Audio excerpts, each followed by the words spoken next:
Hello guys, कैसे हैं आप सब। एफएमजी एग्ज़ाम बहुत करीब आ गया है। क्या आप उस चीज़ से डर रहे हैं? क्या आपके दिल में दहशत आ रही है? तो आइए, आपके लिए लाया है एफएमजी मास्टरमाइंड एक बहुत ही खतरनाक आइडिया, जिससे ये बचे हुए दिन आपके अच्छे से यूटिलाइज होंगे। आइए मैं आपको कुछ कॉन्सेप्ट्स बताता हूँ जिससे आपका डर खत्म हो जाएगा और आप ये बोलोगे कि यार हम तो ईजिली पास हो जाएंगे। आइए मैं दिखाता हूँ। ये आपके सामने हमने कुछ लिखा है। सारे 19 सब्जेक्ट्स के टॉपिक लिखे हैं। अगर आपने 6 महीने अच्छे से पढ़ाई की है तो उसमें आपको बताया गया होगा कि कौन से सब्जेक्ट्स ज़्यादा इंपॉर्टेंट हैं, कौन से सब्जेक्ट तैयार करने हैं, कौन से छोड़ सकते हो, कौन नहीं छोड़ सकते हो। उस हिसाब से हमने बताने की और समझाने की कोशिश करी है। देखिए, जो ये लिखा हुआ है पीएसएम, सारे सब्जेक्ट्स के नाम लिखे गए हैं। PSM, OBG, surgery, pedia, ENT, ophtha, pharma, micro, patho, ortho, psychiatry, FMT, anaesthesia, radio, derma, anat, biochem, physio, medicine. ठीक है, इसमें कितने क्वेश्चंस आते हैं ये एवरेज हमने लिखा हुआ है और ये क्वेश्चंस लिखने की कोशिश करी है ताकि जो है हमें कैलकुलेशन में इजी हो। जैसे पीएसएम और ओबीजी और सर्जरी, ये तीनों तो आपका मतलब अच्छे सब्जेक्ट्स में गिना जाता है। अगर 30 क्वेश्चंस आते हैं तो ये मानकर चलना चाहिए कि 20 क्वेश्चंस हमारे सही हो जाएंगे। और पीएसएम में 20 क्वेश्चन, 30 में से 20 क्वेश्चन हमारे ओबीजी में सही हो जाएंगे, सर्जरी में हमारे हो जाएंगे 30 में से 20 क्वेश्चन। ये 3 सब्जेक्ट जो है हमें रेडी करना होता है अच्छे से। ठीक है, ये सब्जेक्ट्स हमारे हो गए। फिर पीडिया की बात करते हैं। पीडिया स्कोरिंग सब्जेक्ट है, ईएनटी स्कोरिंग है, आपथा जो है स्कोरिंग है, लेकिन किसी किसी का वीक होता है थोड़ा सा। पीडिया की बात करें तो 15 में से 10 क्वेश्चंस करने हैं, ईएनटी 15 में से 10 क्वेश्चंस करने हैं, सही करने हैं मतलब। और ऑप्था जिसका वीक होता है, मैं इसको आधा गिन लेता हूँ, 7 या 8 क्वेश्चन, 7 क्वेश्चन में देख लेता हूँ। ठीक है, आधा। अगर इतने आपके सही, आप इतना सही क्वेश्चन कर ले जाते हो, ठीक है, वो चीज़ मैं बता रहा हूँ, इतने क्वेश्चन आपको सही करने हैं। फार्मा की बात करें, फार्मा 15 क्वेश्चन में से मैं बस 5 क्वेश्चन नहीं कर सकते क्या 15 में से आप फार्मा। माइक्रो 15 में से बस 5 क्वेश्चन नहीं कर सकते हो आप, बोलिए कर सकते हैं 5 क्वेश्चन। पैथो 15 में से 5 क्वेश्चन नहीं कर सकते, बोलिए ना कर सकते हैं 5 क्वेश्चन। ठीक है, ये छोटे सब्जेक्ट्स की बात करते हैं। छोटे सब्जेक्ट्स तो इतनी ईजी होते हैं, अगर आपने पीवाईटी ही अच्छे से बस पढ़ लिया। पीवाईटी छोटे सब्जेक्ट्स के बहुत छोटे छोटे होते हैं। ठीक है, अगर आपने क्वेश्चन सॉल्व कर लिया पीवाईक्यू और उसके टॉपिक्स को पढ़ लिया तो आपके क्वेश्चंस निकल जाने हैं। छोटे सब्जेक्ट्स की बात कर लेते हैं। ऑर्थो में से 5 क्वेश्चन आता है, उसमें से 3 क्वेश्चन तो हो ही जाएगा। जो कुछ नहीं जानता, कुछ नहीं पढ़ा हुआ ना, वो 2 क्वेश्चन आराम से कर लेगा। इतना मतलब रिपीटेड टॉपिक होता है ये। लेकिन आपने अगर थोड़ा सा भी पढ़ा तो 1 क्वेश्चन एक्स्ट्रा तो आप कर ही ले जाओगे, मीन्स 5 में से 3 क्वेश्चन। साइकेट्री थोड़ा सा घुमा के कोई क्वेश्चन होता है, 5 में से 2 ही हम मानते हैं। कैलकुलेशन बता रहा हूँ, अभी देखना एफएमजी मास्टरमाइंड का एक ट्रिक। एफएमटी 10 क्वेश्चन आते हैं, 5 क्वेश्चन एकदम मतलब फिक्स टॉपिक होते हैं, जहाँ से क्वेश्चन आना ही आना है, वो बार बार वही पूछे जाते हैं, हम बस उन्हीं को काउंट कर रहे हैं। 10 में से 5 क्वेश्चन एकदम फिक्स होते हैं, वो अगर आप सही कर ले गए। ठीक है, एनेस्थीसिया 5 है, फिक्स टॉपिक है यार। एनेस्थीसिया में फिक्स टॉपिक है, एक पेज अगर आप याद कर लिए एनेस्थीसिया का तो आपका 5 में से 3 क्वेश्चन 110% का 200% आपको मिल ही जाना है। ठीक है, 3 क्वेश्चन हम मान लेते हैं। रेडियो 10 क्वेश्चन आते हैं, आधा तो कर ही ले जाओगे यार रेडियो का। ठीक है, 10 में से 5 क्वेश्चन तो कर ले जाओगे आप। डर्मा कभी कभार देखो फिक्स क्वेश्चन इसके भी होते हैं, लेकिन कभी कभार थोड़ा सा कॉन्सेप्ट भी पूछ लेता है, तो 5 में से 2 क्वेश्चन आपने इसमें से कर लिए। थोड़ा जल्दी जल्दी देखते हैं। एनएट की बात करें, एनएट बहुत लोग बोलते हैं हमने नहीं पढ़ा, हमारा वीक है, तो हमने 17 में से 7 रख लिए। 7 तो यार एकदम फिक्स टॉपिक होता है, उससे आना ही आना होता है। 7 का 10 के आसपास होता है, जहाँ से क्वेश्चन पक्के रहते हैं। बायोकेम भी ऐसे ही मान लेते हैं 7 क्वेश्चन। फिजियो में भी 7 क्वेश्चन मान लेते हैं। ये ऐसे सब्जेक्ट है जिनको लोग बोलते हैं यार हमने नहीं पढ़ा या नहीं आता उतना।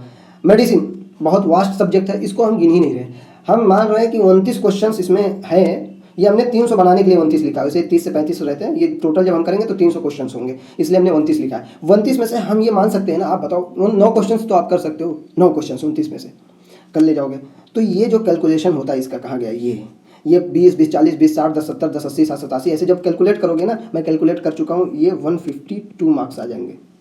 कितना? 152। खुश हो जाइए भाई साहब, बहुत ईजिली मैं बताया हूँ, इतना तो हर कोई कर लेगा। 3 सब्जेक्ट आपके मजबूत हैं, पीएसएम, ओबीजी, सर्जरी। 3 सब्जेक्ट ऐसे हैं जिनको स्कोरिंग माना जाता है, पीडिया, ईएनटी और ऑप्था को फिर भी मैंने रिलैक्सेशन में रख दिया है। उसके बाद हमने इतना मिनिमम लेके काउंट किया ना कि उतना तो आप कर ही ले जाओगे, मतलब तुक्का भी मारोगे तो इतना हो जाएगा। अगर थोड़ा बहुत भी पढ़ा हुआ है ना तो इतना आराम से कर ले जाओगे। तो आपका देखिए एकदम मतलब उन बच्चों के लिए है, ये हमने बनाया है, ये उन बच्चों के लिए है जिनको एकदम लग रहा है यार मैं तो फेल होना 100% है। नहीं, पास होने जा रहे हो भाई, बस हिम्मत रखो। एक हफ्ता बचा, उसको यूटिलाइज करो अच्छे से। बी पॉजिटिव, कभी भी निगेटिव नहीं सोचना। ठीक है, डर नहीं आना चाहिए। Don't fear, don't take too long break. इस समय बहुत लंबा ब्रेक लेने का समय नहीं है। ये नहीं कि आप 2 घंटा पढ़े उसके बाद 1 घंटा चाय पीने के लिए, नहीं। इस टाइम ये मेडिकल सब्जेक्ट्स हैं, आप जितना ज़्यादा किताबों के साथ रहेंगे उतना ज़्यादा चीज़ें आपको याद रहेंगी। ये कॉन्सेप्ट की चीज़ें नहीं होती हैं बहुत ज़्यादा, मतलब ये कि आप थक गए, मेंटली थक गए, आपको 1 घंटे की रेस्ट, ऐसा नहीं है। बहुत लंबा रेस्ट या ब्रेक नहीं लेना है। 2 घंटा पढ़ा आपने, आप 10 मिनट का ब्रेक ले लिया, 15 मिनट का। इस समय जितना ज़्यादा से ज़्यादा आप पढ़ सकते हैं। कहीं किसी भी फर्जी काम में नहीं जाना। एक हफ्ते का टाइम बचा, कहीं भी कोई फर्जी वाला काम हो, बर्थडे पार्टी हो, कोई भी पार्टी हो, कहीं नहीं जाना, दोस्तों के साथ भी नहीं जाना। इस समय बस बी पॉजिटिव होकर पढ़ाई करते रहिए। जीटी देने की ज़रूरत नहीं है अब, लेकिन अगर किसी को लगता है हमें देना चाहिए तो बस 1 दे देना आप, ठीक है। वैसे जनरली देखा जाए तो देने की अब ज़रूरत नहीं, टाइम नहीं है, लेकिन अगर आपको लगता है देना है तो 1 दे सकते हैं। अब मैं कुछ चीज़ें एग्ज़ाम डे के लिए बता देता हूँ। ऐसे एक वीडियो मैं फिर से बनाऊंगा इस पर एग्ज़ाम डे के लिए। 26 तारीख को आपका एग्ज़ाम है। 25 तारीख को आपको फुल्ली रेस्ट करना। रेस्ट का मतलब जो ट्रेवलिंग का टाइम है, ज़्यादातर बच्चों का सेंटर जो इधर उधर ही गया है, दूसरे सिटीज़ में ही गया है। जो फर्स्ट प्रियोरिटी थी वो नहीं दिया गया, नहीं दिया जाएगा वो, ठीक है। तो वो जो है ट्रेवलिंग का पार्ट, जो ट्रेवलिंग डे जो है एग्ज़ाम से 2 दिन पहले का रखेंगे। 26 को एग्ज़ाम है, 24 तारीख को सब लोग अपनी बुकिंग कर लेंगे। 24 तारीख को ट्रेवल करना क्लियर होना चाहिए एकदम, मतलब क्लियर बात मैं बता रहा हूँ। 24 तारीख को ट्रेवल करो। 25 तारीख को कोई भी लड़का ट्रेवल नहीं करेगा। 15 से 20 मार्क्स इसी में घट जाएंगे अगर 25 तारीख को आप ट्रेवल करोगे। लिख के रख लो आप मुझसे। थोड़ा सा पैसा लगेगा, आपने जैसे 6 महीना खर्चा किया वैसे 1000-2000 और सही होटल का, ठीक है। लेकिन 24 तारीख को ही ट्रेवल करना, स्ट्रिक्टली मैं बोल रहा हूँ। एग्ज़ाम डे में क्या करना है, देखो 11 से 12 बजे तक आप सो जाना, ठीक है, स्लीप। 11 बजे से ही कोशिश करना कि नींद आ जाए। एग्ज़ाम से जस्ट पहले वाले दिन की बात कर रहा हूँ मैं। और 6 बजे का अलार्म लगाना आप, 6 बजे उठ जाना। वैसे अलार्म की ज़रूरत नहीं है, नींद खुल जाएगी, लेकिन फिर भी एग्ज़ाम डे है तो आपको अलार्म लगा के सोना। आसपास में जो बच्चे होंगे उनको बता देना कि भाई अगर मैं खुदा न खास्ता नहीं उठा तो मुझे जगा देना, ठीक है। 6 बजे का अलार्म लगाओ। 6 से 7 फ्रेश हो, वर्कआउट करो, जो कुछ भी अपना थोड़ा मतलब नहाना धोना उसको करो। 7 से 8 के बीच में आप नाश्ता वगैरह करके फारिग हो जाओ। अगर कुछ बहुत इंपॉर्टेंट पॉइंट आपने लिखा है, आपको लगता है कि मैं भूल गया हूँ, तो उसको एक बार इस बीच में बस देख सकते हो। बहुत ज़्यादा हेक्टिक होने की ज़रूरत नहीं। आपको उस समय लगेगा कि मुझे यार कुछ नहीं आ रहा, कुछ नहीं याद आ रहा, जहन में कुछ नहीं सोचने की ज़रूरत है, सब कुछ आ रहा है आपको। 8 बजे अगर, हाँ, कोशिश ये करना होटल जो है सेंटर के कहीं बगल में ही लेना, उससे 2-3 फ़ायदा होगा। सेंटर के बगल में लेने की कोशिश करना होटल।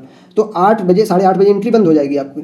8 बजे ही रूम से निकल जाना। 8 बजे क्या, थोड़ा सा पहले भी निकल जाओगे तो बेहतर रहेगा। कोई चीज़ ऐसा होता है, फ़ोटो नहीं होती है, सारी चीज़ें जो ले जानी होती है, फ़ोटो कापी वगैरह, तो वो सारी चीज़ें इंश्योर करके 8 बजे तक निकल जाना। किसी भी कंडीशन में 8 बजे तक निकल जाना। 8:30 बजे एंट्री क्लोज हो जाती है। उसके बाद फिर 9 से 11:30 आपका एग्ज़ाम टाइम है। इस टाइम में एकदम आपको कूल रहना है। कुछ भी एक्स्ट्रा अगर दिमाग में आ रहा है तो आपको नहीं सोचना। अच्छा, ये स्लीप जो 11 से 12 मैंने बताया, इस बीच में स्लीप, इससे पहले जो आपको डिनर में खाना है वो बहुत लाइट लेना है। लाइक दाल चावल, हाँ, दाल चावल हो गया, मतलब बहुत ही, ये नहीं कि आप जो है नॉनवेज वगैरह खा ली, हैवी होता है, पेट भारी कर देगा, पचेगा नहीं, फिर सुबह फ्रेश नहीं होंगे, ठीक है। लाइट खाना खाना है रात में। और जो सुबह का ब्रेकफास्ट है वो भी बहुत लाइट करना है, बहुत लाइट ब्रेकफास्ट करना है। और ज़्यादातर कोशिश ये करो कि फ्रूट्स खा के निकल लेना। फ्रूट्स हो गया और हल्का ब्रेड वगैरह हो गया, ठीक है। ज़्यादा हैवी नाश्ता नहीं करना। हाँ, आप चॉकलेट वगैरह खा लेंगे तो उससे एनर्जी रहती है। चॉकलेट हो गया या एनर्जी ड्रिंक हो गया।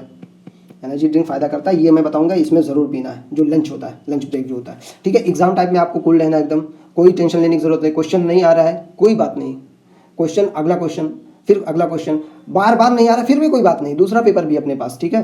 हमें तो बस 150 ही लाने हैं, नेगेटिव मार्किंग भी नहीं है। अगर नहीं भी आ रहा हो सकता हम तुक्का मारे और सही हो जाए, ठीक है।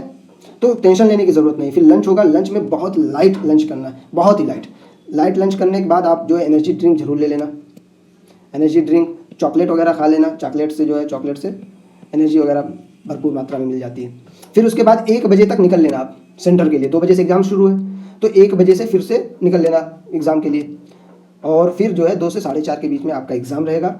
ये एग्ज़ाम आपको नहीं सोचना है कि फर्स्ट पेपर कैसा हुआ, और जहन में लाना ही नहीं है कि आपको फर्स्ट पेपर कैसा हुआ, यार गड़बड़ हो गया, यार सही हो गया, कुछ नहीं। आपको एक नए फ्रेश तरीके से एग्ज़ाम देना है कि यार मेरा जो है ये फर्स्ट पेपर है, मुझे अच्छे से पॉजिटिव होकर के एग्ज़ाम देना है, ठीक है। उम्मीद करता हूँ कि आपका जब रिजल्ट आएगा ऐसे ही कुछ आपके सामने मिलेगा।